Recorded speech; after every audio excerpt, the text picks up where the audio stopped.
Emma Lucchini est une jeune réalisatrice, mais elle a encore du mal à le dire. Je trouve que c'est hyper péremptoire. Qu'est-ce que tu fais dans la vie? Je suis réalisatrice. Je suis réalisatrice. Elle nous présente son deuxième long métrage, un début prometteur, avec Manu Payet, l'actrice néerlandaise. Wir Betens. Et Fabrice Lucchini, son père. Il est devant moi, là. Il est comme neuf. Après un premier long métrage, Sweet Valentine, Emma Lucchini réalise La femme de Rio, pour lequel elle obtient le César du meilleur court-métrage l'année dernière. Alors voilà pourquoi il est nécessaire de connaître Emma Lucchini.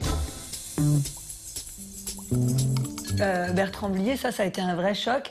Et un vrai truc qui m'inspire dans le sens, je trouve qu'il arrive à décaler la réalité tout en restant... on est dans le monde, on est dans notre monde. Hein. C'est la première fois que je vois mourir un homme. Moi aussi. En général, j'arrive trop tard. Mais on est dans de la fab réaliste, c'est-à-dire à la fois on est dans le réel, à la fois on décadre un tout petit peu, assez pour ne pas avoir à montrer la réalité comme on la vit tous les jours. Il est 2 h du matin. Elle avait dit qu'elle rentrait à minuit. La pute. Elle est chiante, hein. Dès le début, je l'ai pas senti, moi. Oh, c'est horrible de pas aimer ses enfants.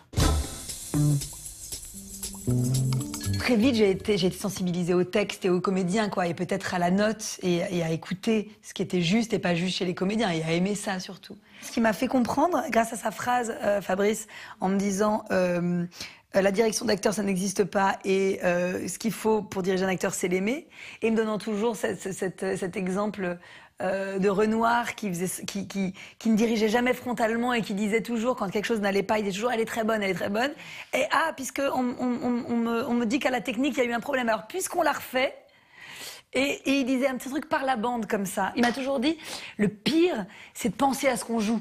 Voilà, donc essayer de trouver des subterfuges pour diriger l'acteur sans qu'il ait l'impression qu'on lui dise « ça n'a pas été et c'est ça que tu dois faire ». J'allais diriger quand même un acteur qui avait une énorme carrière, qui était un peu un monstre quand même, que ce soit du cinéma ou du théâtre.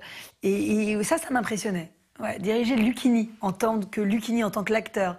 Je me disais, voilà, qu'est-ce qu'on dit à Lucchini, qui sait quand même lui-même très bien ce qu'il a à faire. Tout le monde va à Paris, moi je me retrouve seul, et ça, tout le monde s'en fout.